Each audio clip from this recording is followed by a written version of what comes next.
All right, so like I said, I'm Rachel, but I'm going to go ahead and let my staff introduce themselves, and then we're going to have our cyber guides introduce themselves, their name, what they do, and where they work. Carrie, if you'll start us off. Yes, hello, my name is Carrie. I'm the STEM Education Coordinator, and I'm here to answer any questions you might have that you would either type in the chat or ask at the end of Rachel's presentation. Awesome. Thanks, Carrie. Catherine? Everyone. My name is Catherine Lasky. I'm NSTA's Assistant Director for AELP. Thanks, Catherine. And Faith. Hi, I'm Faith. I'm the Senior Communications and Marketing Specialist. Awesome. All right, I'm going to start out with Dr. Garrett. If you'll just tell them who you are, where you work, and what you do. Hi, I'm Gregory Garrett. I'm a research scientist at the Army Research Lab, which is located in Delphi, Maryland. And in my lab, I use lasers to study semiconductor materials, to do optical spectroscopy, to try to understand the new materials for future electronic devices. Thanks, Dr. Garrett. Keaton? Hello, this is Keaton here. I am a project manager and I'm part of a group who designs applications from the point we do our purchasing all the way through the sales. And this helps the big corporations to do their business. And I'm here to assist you and to see how we can collaborate together. Thank you. Thanks, Keaton. And Dr. Tobias? Hi, my name is Alex Tobias. I'm a chemical engineer and biological engineer, and I work for a nonprofit company called MITRE Corporation, and we help the federal government with many projects in all areas of STEM. Thanks. And last but not least, Alexis. Hi, I'm Alexis Marsh. I'm a graduate research assistant at Iowa State University, and my project works at the interface of computational biology and software engineering, where we're trying to use techniques from software engineering to improve the tools and predictions that we can produce with computational biology. Thanks, Alexis. So those are our cyber guides for us today. Today, we are going to be covering mission countdown. So we're going to go over some really cool tips to make your mission folders successful and kind of go over when they're due, what to look for, and how to go forward and get some great advice from our cyber guides. So I'm going to start the presentation. If you have questions that come up during, you can use that chat box. Just make sure you're hitting to everyone when you're selecting and not just to me since I'm presenting. Or we'll have time at the end to ask questions as well, and you can unmute yourself or the same, send that in the chat box.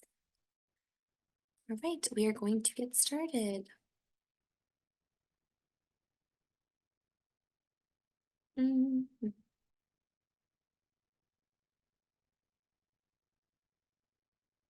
All right, Carrie, can you give me a thumbs up or someone give me a thumbs up if we can see this presentation? Perfect. Thank you, Alexis. All right, so like I said, we're going to be covering mission countdown today. So first off, when are mission folders due? March 6th. So don't freak out. You still have some time. You have a little bit over a month, but hopefully you've started. Hopefully you've started collecting some of that data, building that prototype, writing that investigative process out. But your mission folder is your whole project. So we use that term kind of interchangeably, but your mission folder is what you're going to be submitting. And what you're going to be submitting is already a built out set of questions. And that's kind of what we're going to go over today, a little bit of that. Hopefully you've looked through those questions while doing your project. And if you haven't, I recommend you look at them now instead of waiting until the end. So all of our cyber guides have been here for more than a year, and they've also had the chance to judge mission folders tonight, or not tonight, I'm sorry. They've all had the chance to judge mission folders previously. So definitely pay attention to their advice because they have been virtual judges in the past as well. So one of our first tips is to just check out mission folders examples. And that's going to be found in the Student Help Center. And the next slide I have after that will kind of show you where on the Student Help Center that can be accessed. But the really cool part of this is you can actually see the entire mission folder, their answers to all the questions, how it was scored, what a winning mission folder looks like, and see where they may have lost points for. And so you can kind of build off of that and say, hey, how does mine compare to this? Have I answered the full question? What could I be losing points over? So definitely looking at the mission folders of those past winners is a good standard to put yourself up to. So like I said, that Student Help Center, this will be on the right-hand side of the page. There's a couple different sources, but you're just gonna hit that mission folder examples. And then if you still have any questions specifically about your mission folder that you think a staff member could best answer, you can email us and I'll have Carrie put that email in the chat box. However, if you have a question you think a CyberGuide, which is a STEM professional, would best fit answer, you can put that on our message board, which is also accessed through the Student Help Center. And that goes to all 25 of our CyberGuides who have various different backgrounds in STEM, and they can all help you kind of with your project questions or maybe some questions just about STEM in general or career paths. So it's a really cool resource to be able to connect with CyberGuides, especially like you can't sleep, it's 9 o'clock, just type a question in and see what kind of answers you get. You never know. So going forward, obviously, look at the winners. These are some of the winners from last year. It was super cool. I was able to listen to their presentations. They had some on missing monarchs, which was looking over where the heck did the monarchs go? The percentage dropped way down in the migration. They looked at that. They had cardio for chemo, which was someone had developed an app that showed that cardio workouts was helpful to mitigate the effects of chemo. Obviously, they had very different types of projects, but they were all winners. Some built prototypes, some just had research. It's a super cool thing to look at those winning folders and also realize what you're up against. I want to pivot and ask Dr. Tobias, I know you've been here for a super long time. What makes a mission folder a winning mission folder? What makes it a winner? Well, clearly, a winning folder needs to score a lot of points. So those teams pay a lot of attention to the rubric and every question, and they don't miss parts of a question, and they write clearly. They've had somebody proofread. For me as a judge, if I judge 25 folders in a year, there might be 5 or 6 that score very high, and if I need to differentiate from those, I'm also looking for attachments, so something more than just the text that we're going to read as your answer. So we'd love to see pictures and graphs of data, or even links to videos, so I can really get a feeling for what you did in your project. And yeah, something that makes, I guess, the idea itself. I'm also really looking for something that actually could make a difference in your community. So it usually means for middle school projects, something that's not too complicated, that's like the right sort of level of complexity and level of difficulty, where you and your team in your limited time working on your project, actually got somewhere, maybe made a prototype that somebody wanted to use, or that actually performed its function well, or you answered a really interesting scientific question with it doesn't have to be a huge experiment, but like a really well-designed experiment with maybe clear results, or that you interpreted your results correctly. Thanks. Yeah, I love that. I know that our CyberGuides have previously spoken about having that community benefit is important versus, trying to solve world hunger versus trying to say, hey, students in our district can't pay for their lunches. Taking that down to that community level is what I've heard our CyberGuide say time and time again. I want to ask one other CyberGuide. I'm going to ask you, Keaton, what makes a winning folder to you? Like a mission, what do you look for? What stands out? What do you remember? I think one of the most important thing which I try to look for is the way you have tried to achieve the goal. So your goal can be a simple one or a complex one, but what efforts, how did you plan it out? What data points have you made? Show them in a way, the effort is more important, not the end result. You might go to a different result, which is still fair, but very important to show how you have strived to get that success. Thanks, Keaton. That's great advice. So moving along, some of these are going to seem like no-brainers, but once you kind of pay attention to what they're actually saying, it's going to get a little deeper and make a little bit more sense. So read the mission folder's questions carefully. So you really want to make sure you're understanding the full question and not just being like, I 80% understand what they're saying, so I'm just gonna guess. This is not the time to guess. So what you can do is ask your team advisor, again, ask these cyber guides or ask eCYBERMISSION staff. So we don't want to guess when something is so high stakes as submitting your mission folder. So this is an interesting one. So it's listing all the steps in your investigation or the construction of your model and prototype. So this goes beyond further of like, hey, they should understand what you're writing on the page without having to talk to you. This goes from you can't go from step 1, 2 to step 9. You have to show everything you've done and how you got there.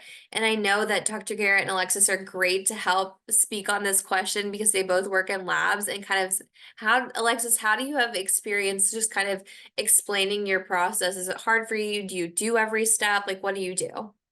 Yeah, so it's really important that you carefully list out everything that you did. It can get tricky. So like when you've been working, you might work for 3, 4 months or in a research lab, probably even longer on a project. And some of the steps that you have to do repeatedly, they might seem like really not important, and it's like tempting to either leave them out or you just forget because to you it's like I've done this 50 times, like I it's just natural to me. But the person reading it, it probably doesn't know, and probably that stuff would be really useful for them to know. So yeah, you definitely do want to make sure you carefully do detail everything, even if it doesn't seem important. If someone goes to try to replicate your study, they're going to need to know all those little details. And yeah, definitely really important. Good notes on what you did. You want exact measurements, really, you know, if you're doing 4 time points, make sure you have the exact time for each of them. Not that I just took measurements 4 times. I took them at, 1 o'clock, 2 o'clock, and 3 o'clock, and 4 o'clock, or, whatever spacing you did. Yeah, so definitely is something. And then for like us, when we're working in a lab, then we go to write a research paper, which should be similar to your mission folder, and you have that method section. You want to make sure the people reviewing it have an idea of what you did so they can really accurately judge your project or judge the research paper and see, is this something that we want to give a lot of points to or something we want to publish or something like that. So definitely really, really important. Thanks, Alexis. I had to imagine that was going to be important in your field of work. Also, Dr. Garrett, working with lasers, tell me that. How do you write your how do you write your investigations or your processes with that? I think we talked about this in earlier cyber missions, but talks before. But keeping a good notebook, keep how when it comes time to put together your mission folder, if you don't have all your notes well taken of all the stuff you talked about and all the stuff you did, it's going to be kind of difficult to write about this. And so we all have our lab notebooks where we keep track of how we did our experiments and what we did and what the results were. And then we sit down with the team, and so you're a team. So talking this over as a team will help you remember all the things you did and all the things that you should put into your answer for each of these questions. Thanks, Dr. Garrett. Yeah, I was always the kid who was losing the notebook or sometimes even my backpack. So, take a picture of it, take a copy of it, copy your notes, hand them out to other people. Don't lose that notebook. So going forward, review the judging process. So this is super, super important. So I'm actually going to ask Carrie, Carrie, can you speak to the 3 different paths and how it is different this year? Sorry to put you on the spot, Carrie, but Carrie's the best with this kind of stuff. Yeah, this year is kind of a change from last year. We still have the 2 methods, engineering design and scientific inquiry, but within the engineering design mission folder, we have options whether you want to pursue a prototype, building a prototype and testing it, or whether you want to design a model or create a drawing of your prototype in the event that you don't have the resources to actually build a prototype. So those are the 2 options within the engineering design method path that we have. So it's a change from last year, but we hope it's a good change that some of you have been able to take advantage of. Thanks, Carrie. And like Carrie said, because there are 3 different paths, there are going to be different rubrics. So it's really important to review those rubrics. I kind of put like a little snippet below of what you can expect the rubric sections to look like. So in my opinion, they're very easy to read. They're very clear and you kind of know what you're aiming for. So for example, what role did each member of the team play? So no points would be, does not explain the role of each team member. 5 points, which should be partial points, is list or provide some description of the role of each team member. 10 points provides a detailed description of the role of each team member. So it's pretty self-explanatory and you can kind of hopefully guess on some of these sections how many points you can get, and you can calculate it out and see, hey, this is a section we need more points on. We've got to strengthen this part of our project. So I really want you guys to review those rubrics, pay attention to that. And again, if you don't understand a part of your mission folder, ask one of us. So this is the judging criteria breakdown. You can see it's 70% of the application of scientific inquiry or engineering design, 10% team collaboration, and 20% community benefit. So that's pretty cut and dry, but if anyone has any questions about that, I'm happy to go back to that after. So this is something we kind of touched on earlier, but it's a little bit different. Make sure your processes and explanations are clear.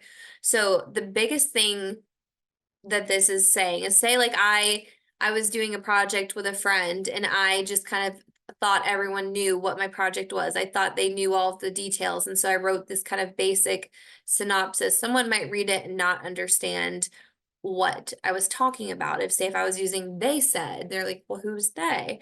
So it's a perfect example of, you might understand what you're writing about, but you need to make sure these virtual judges understand, and they're not going to have the opportunity to ask you to specify any of those questions. And so that's why it's so important for it to be clear. One of our biggest tips is to have someone else read it and see if they understand what you are trying to do. I want to ask Alexis, when you're doing this kind of work, do you have like, you do a lot of peer review, right? Like you have your peers look over your work. Yeah, it's really important to have your peers, your teammates, your lab mates look over your work. Because kind of like I mentioned earlier, and what Rachel said as well, it's really easy to kind of, when you've been working on something, think it's really simple and you might write it in a way that makes sense to you because you're really, really familiar with it. You designed it, you've been working with it, you understand what all the data means, but when you give it to someone else who hasn't maybe done all the steps, or maybe this is the first they're hearing about, like in the case of a judge, you really do want to make sure your explanations of everything are clear and complete. Diagrams are great, pictures are really helpful as well. Yeah, and that would be the same with when we do like a peer review thing in the lab. You would want to make sure, yeah, your data is clear, make sure you have the figures to show so someone can look and say like, oh yeah, like what you're saying does make sense because I can see, your bacteria did grow and that's, what you were looking for, that's what your procedure should have done. So really, if you could have like a couple different ways to show the information, and then also, yeah, make sure it's clear. And then before you submit it, definitely have someone who isn't familiar at all review it. And that's the same with like research articles as well. You want to make sure all the collaborators have read it. And then if you can, maybe get someone who's less familiar. So that way it has the best chance of being really understandable for more people. Thanks, Alexis. And I also want to ask Keaton, you are a project manager, which means you're managing a bunch of different people's data. How do you keep that straight? How do you conglomerate all of that data into something presentable or understandable? So the first very point is have all the data collected by every team member, and that should be stored in a location with having version numbers. So you always maintain a version, and most importantly, take a backup so that tomorrow if you lose some data and if the formulas are not good, you are able to retrieve back and then restart again.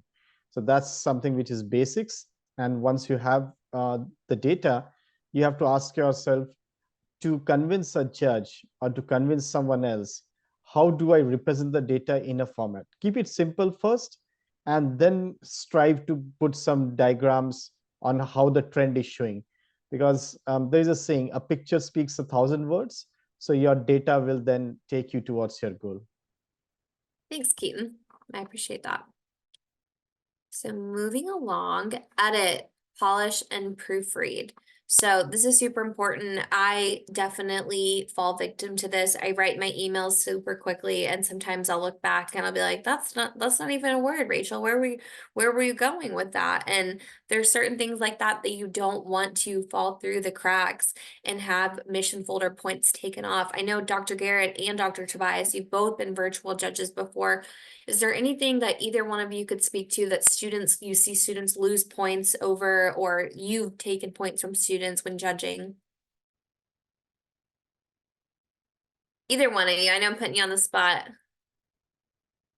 I don't often have that like I feel like most of them, I mean 80-90% of the mission folders I see, I'm not like feeling the need to take away points for proofreading, or I don't remember a case of broken links, that like links that wouldn't work.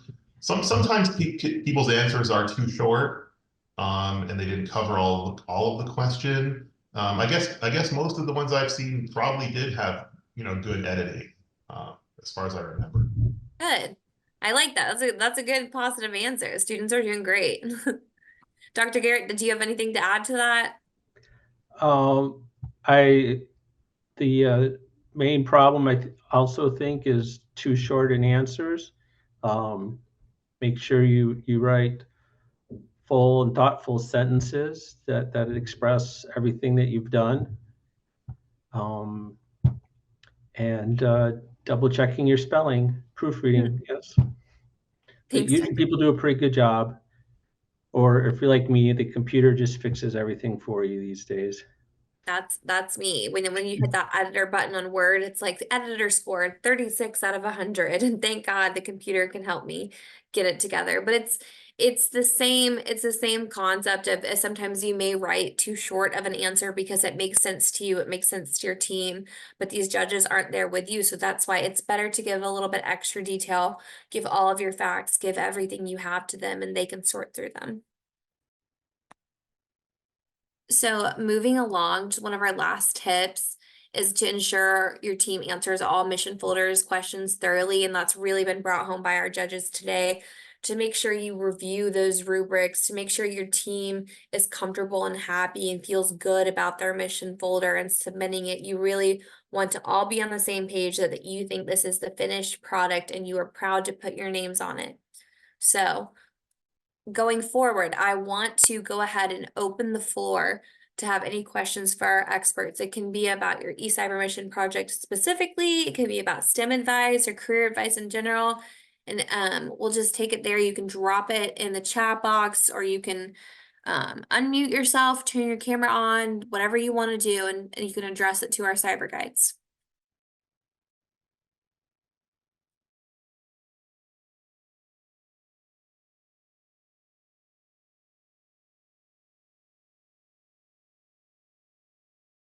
Don't make me start asking questions, guys, because I will. And my questions aren't as interesting as y'all's. What is the main thing you were looking for in a mission folder? I know Dr. Tobias spoke to that a little bit earlier and what makes a mission folder memorable. I think that this is such a good question that if each one of our cyber guides could just give a couple sentences on what they look for in that mission folder, that would be great. Dr. Tobias, why don't you start us off since you kind of recapped that previously? So yeah, I guess if I'm in a great folder, I'm looking for a really interesting choice of problem that's like at the right level where you can make a good contribution in your solution or in your experiments for a science exploration project. Looking for completeness of the answers to the mission folder questions and some interesting attachments, something visual, exciting, pictures of your setup, pictures of you and your team working, graphs of data, maybe even a video, a link to a video. So I guess we're looking to be educated and entertained. I love it. A little wow factor. Keaton, I know you always say a picture speaks 1,000 words, but is there anything else you look for in a mission folder that makes it memorable or winning to you?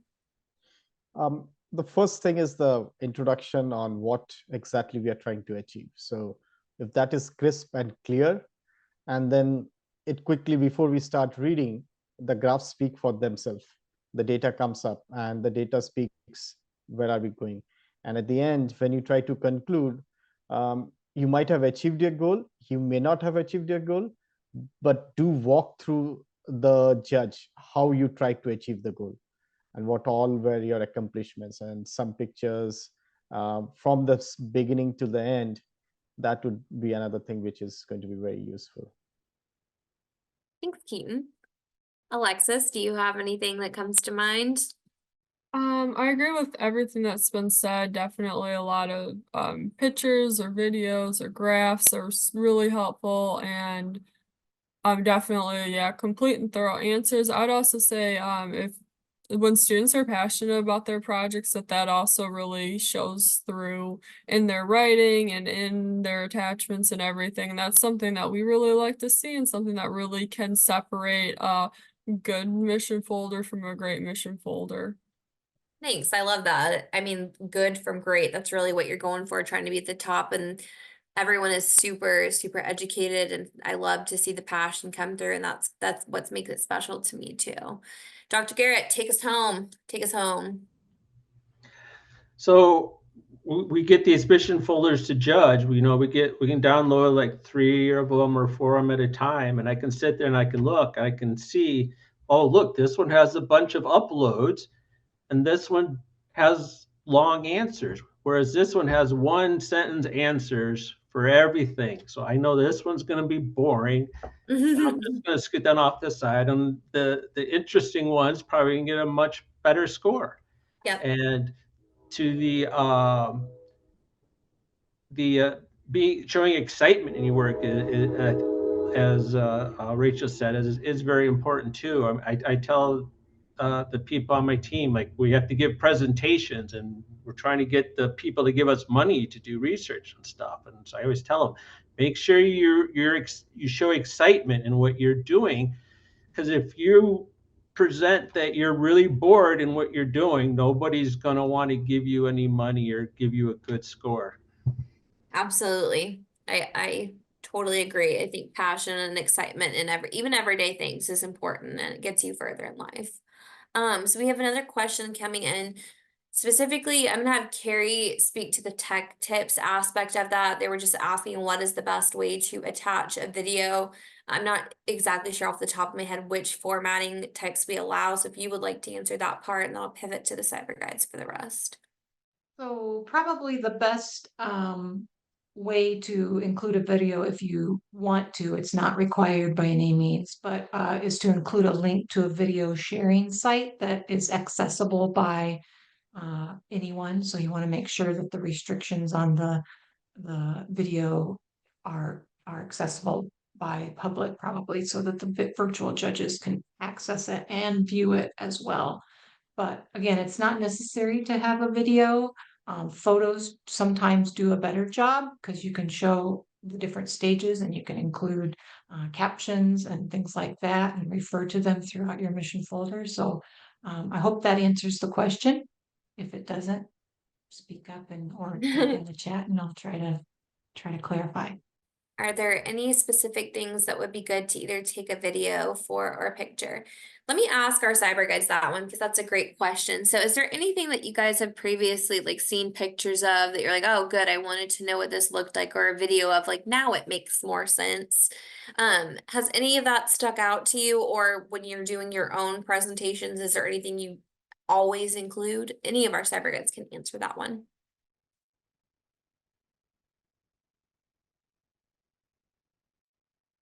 I can also repeat myself because I did jumble. I apologize. Well, we always make graphs of our data, so you want to have a nice picture of your graphs. For the people doing prototypes and stuff, you definitely want to show a picture of your design or your prototype, the drawing. Show us that you made it. Don't make us try to imagine what you did. Show us what you did. I think people are really going to want to actually see the work you did. This is something we say a lot, is that to people, it's like these mission folders are we only know what you tell us in these mission folders. So make sure you show us all the work you did in these mission folders. And so I know like people like to grow plants in different types of soil and stuff. So show me pictures of the plants and how this one grew really well and this one didn't grow very well. Show me pictures of what you're measuring. So I measured I was saying that this was a better plant because I was measuring its height like this, and so that I understand what you're doing. Awesome. Alexis, did you have something to add? I saw you unmuted. I was just gonna say, man, I think it was covered, yeah. But my example is gonna be like if you're doing like clean up like for a pond, and if you had something that maybe could clean up, maybe there's trash, maybe there's an invasive species or something, you could before and after picture would be really cool, or something, yeah, in the process of working. So anything, yeah, that you could get during your process and or before and after pictures are also really cool if your project lends itself to that. Awesome. Thanks, Alexis. I know I've seen some students do animation videos before of kind of showing how the prototype is supposed to work or what, the process looks like. I think that's super cool too. Before we move on, Keaton, Dr. Tobias, I'm not taking you guys out by not giving you a chance to answer, right?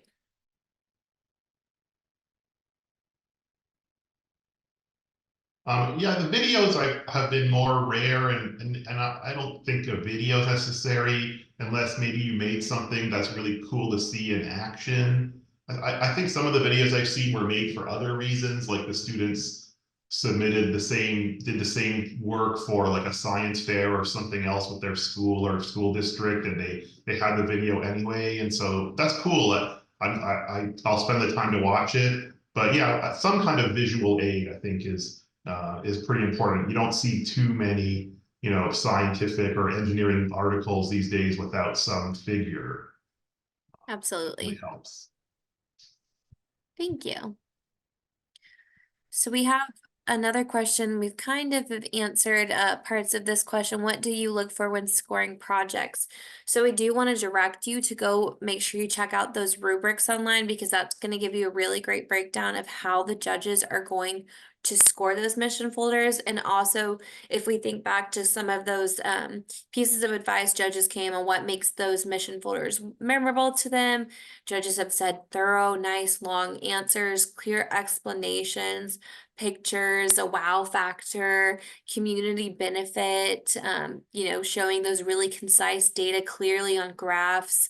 So I hope some of that is helpful to your question. And if you have any other specific question or further question on anything, please put it in the chat box. I'm happy to direct that to the CyberGuides too. Thank you. Do we have any other questions from our students?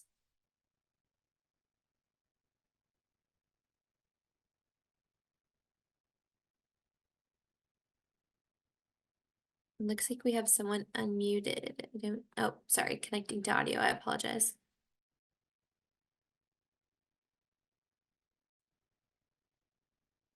I'm going to give one more minute if anyone has any questions.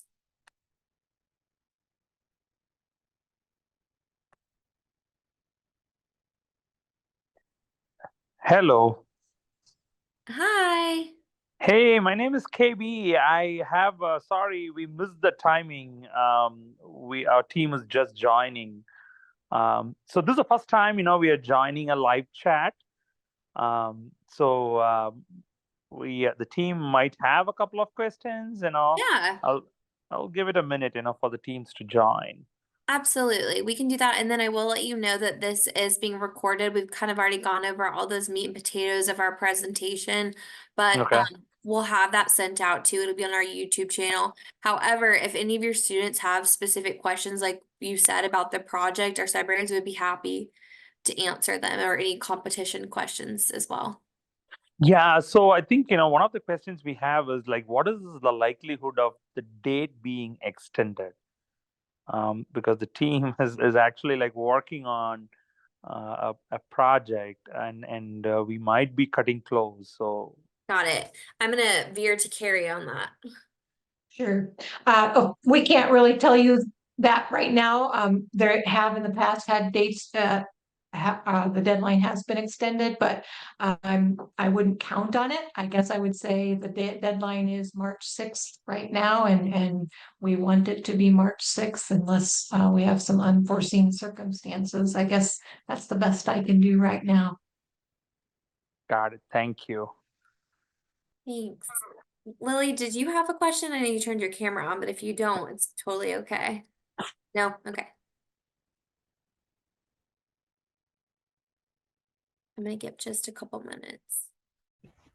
Okay, so if we do like run out of time, and we have like a solution and it's not completely done, is that like okay?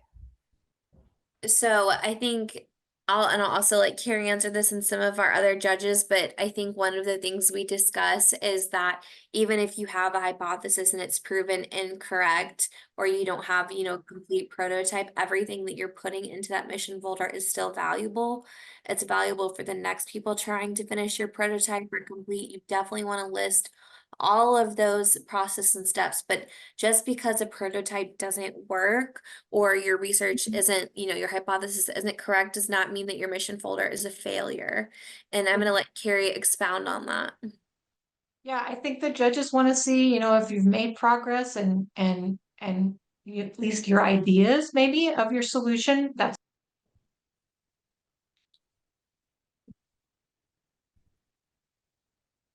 Carrie, somehow you Carrie, got you're muted. There you go.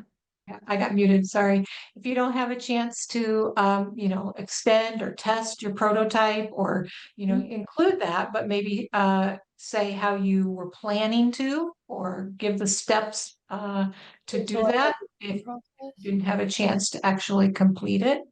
So I guess I wouldn't totally give up if you don't have time, because it's better to, at least try to answer as many of the questions as you can, and try to give valid reasoning for why maybe you weren't able to complete all that you wanted to or planned to. The judges might have some other, or Yeah. CyberGuides might have some other points to add as well. Okay, thank you. Any of our CyberGuides want to chime in on that? I know some students previously have also stated like, hey, we didn't build the prototype we wanted due to budget constraints. And that sometimes happens too. But Alexis, I'm so sorry I cut you No. off. Go ahead. Yeah, you're fine. I was just gonna say, no, it's not uncommon at all for research projects to take longer than you anticipated, so you're in good company. But what you want to do is, yeah, I'm sure even if you don't finish it, that you can answer most of the questions, and you can package it in a way that you can like Carrie said, point to, well, if we would have finished it, we would have done this, this, and this, and that would have showed us whatever data you were looking for. So yeah, I would definitely say it's definitely worth continuing on. Like I said, you're in good company, and you're probably closer than what you think, and you probably definitely can get a lot of the questions pretty well answered with what you have. And yeah, and then for the rest of it, yeah, just say what you would do, and this should be pretty solid. Thanks, Alexis. Any of our other CyberGuides have advice on a team that may not be able to complete their project to the full extent? Well, I think it is important that you still submit your folder. You hopefully still did some work, a lot of work, and it's a good learning process to go through and answering the questions. And then as you're answering the questions, you don't make excuses. You explain what went wrong. You identify what the problems were, and then you provide answers as to how next year you're going to correct those problems, or if you do the project again, and the judges will look at that with will like seeing that in your folder. Thanks, Dr. Garrett. Yeah, I just want to take one more second to bring that home, that even if your prototype doesn't work, it's still research. You still have results. You still have things to share with the judges and also with your community. It's great insight into things that may not work, so may not be worth repeating, or may repeat it and make X, Y, and Z changes. So definitely please still submit your mission folder. Do we have any other questions? You're welcome, if you're just joining, to unmute and ask a question, or you can drop it in the chat box and I will read your question out loud.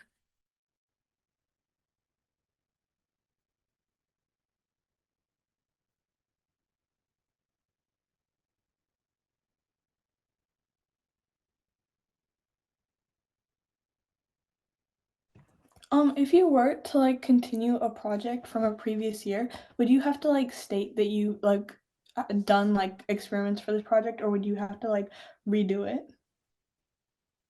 Carrie?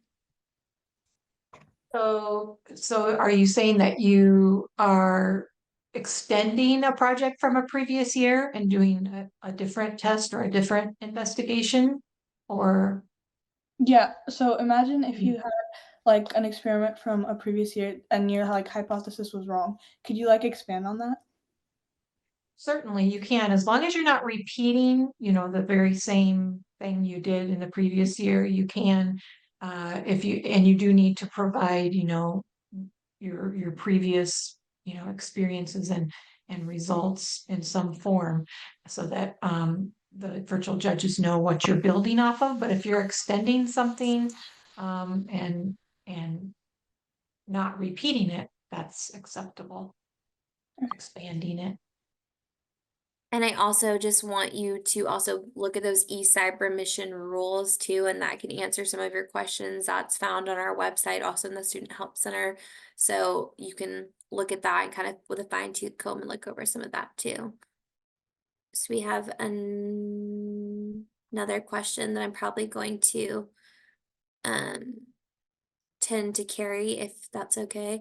So it says, instead of doing an experiment, will just using past studies for research to support your solution still work? In other words, would it cost us anything to simply look for past research and studies rather than do an experiment of our own?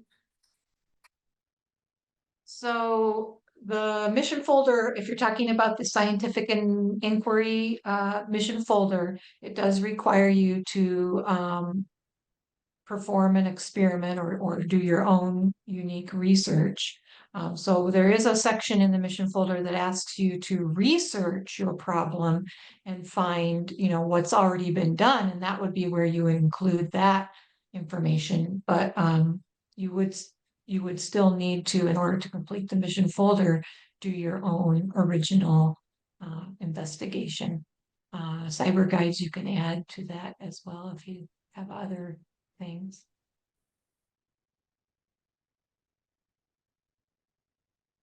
I know that some of our previous winners had, they were looking at how to help patients with uric acid in their urine, and they were pulling a lot of data from Kidney Foundations of America, kind of saying, hey, this is how many people suffer with this problem. This is the common percentage of it in urine. And they were able to do their own research and say, what can we do that brings it down? So they used some past research to build that, hypothesis or what they thought would work for their project. But you definitely want to be creating your own original data and putting, that's what we're doing, is that benefit to the community. And if any of our cyber guides want to say what I said more eloquently, please help yourself.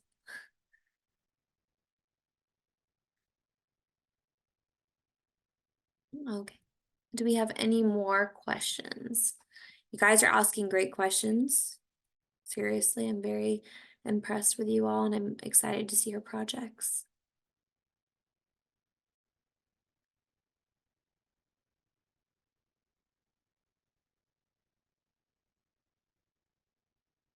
I'm gonna give about 1 more minute, just in case anyone's typing.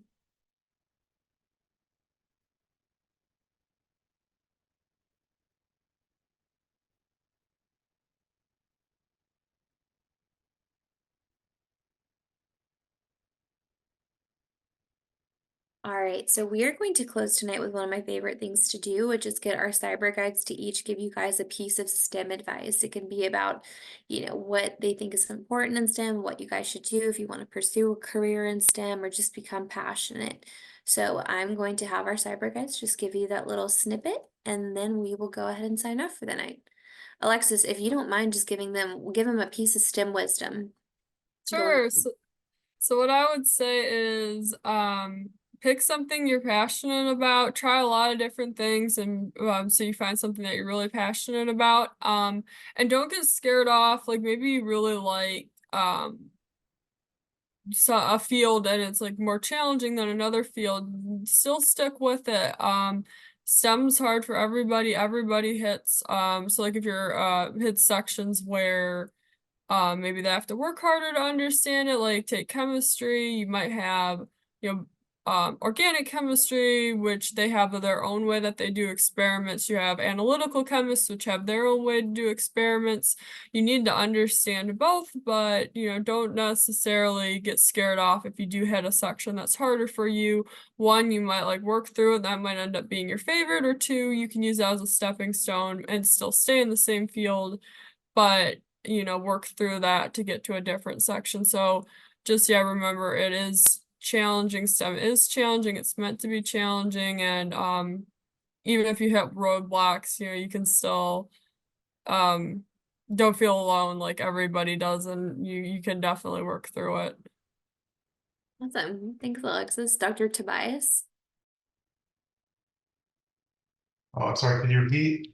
Yeah, if you could just give students a piece of just STEM wisdom just going forward in their projects and then their paths. But I can come back to you and give you. No, that's yeah, thank you. I think you're already, if you're participating, you're already like way ahead and doing really great. I think, in middle school and high school, a big part of what your job is, I view it as to learn about like what you like and don't like, learn about what you're passionate about, so you can make decisions on, what you want to study later and what kind of, career you might want to have. So you're just by doing this eCYBERMISSION and trying something out, even if you end up not liking either, your project much or the particular type of STEM you were involved with, that's really valuable, learning for you, and it gives you a chance to go try something else, and eventually the more things you try, the more likely you'll land on something that you really love. Awesome. Thanks, Dr. Tobias. Great answer, especially being put on the spot, not even getting to hear the question the first time. Dr. Garrett.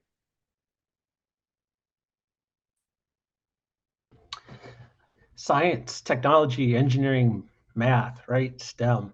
It's these are topics that we're excited about. That's why we're in the field, and it's a chance for you to become excited about. As everyone else was talking about, if it's something you're interested in, please go out and pursue it, because there's nothing better than having a job that you like later on in life. You don't want to have a job that you hate, but having a job that you like and you find interesting, it's really great. I mean, I get to work with lasers. How lucky am I? And don't be afraid to see. The other thing other people said, and is also important, is don't be afraid. It's not so much don't be afraid to change, but as you go through this process, you're going to maybe get bored with something and want to try something else, and don't be afraid to. I mean, when I started out, it was all about computers and computer programming. I thought I was going to do computers the rest of my life, and then all of a sudden, I was doing what was it? I like particle physics, and that was really, I loved all these little particle physics things, but that was a little too complicated. And then I ended up doing engineering, physics, and science, and that's how I ended up using lasers to study things. So it's a path. These were all things I liked, and so I pursued it. That made it easier, and I wasn't afraid to try different things. Thanks, Dr. Garrett. And Keaton, take us home. So the single biggest advice, I'm just trying to catch up with everyone over here who has said, try and don't consider that it's going to be difficult. If you don't start, you're definitely not going to end. So start the task, keep it simple, and if you feel it's difficult, the moment you start, you'll get some light at the end of the tunnel, and you'll definitely go for it. So research is something which is wide oriented. You will have a lot of topics where you want to go and find a conclusion. You may or may not reach, but trust, even if you don't reach, you have made a new discovery. You have made something new, and then you will restart again next year. One of the students said that they want to start from the previous year. So where you ended last year, maybe the starting point this year again. That's about STEM. Awesome. Thank you, Keaton. Well, I just want to thank everyone for their time today. I want to thank the Cyber Guides for coming on. I want to thank the students for coming on and having that passion for STEM. I do want to encourage you guys, if you guys think of questions later in the evening, next week, whenever, you use our message board, and that is accessible through your student help account. That will go directly to our Cyber Guides. There's about 25 of them, and they're able to answer any of your specific questions on your project when you're doing that. Let me make sure we have no other messages hanging in there. Sounds good. All right, well, I want to let everyone go and hope everyone has a great weekend. Thank you guys so much, and good luck with your projects. Bye.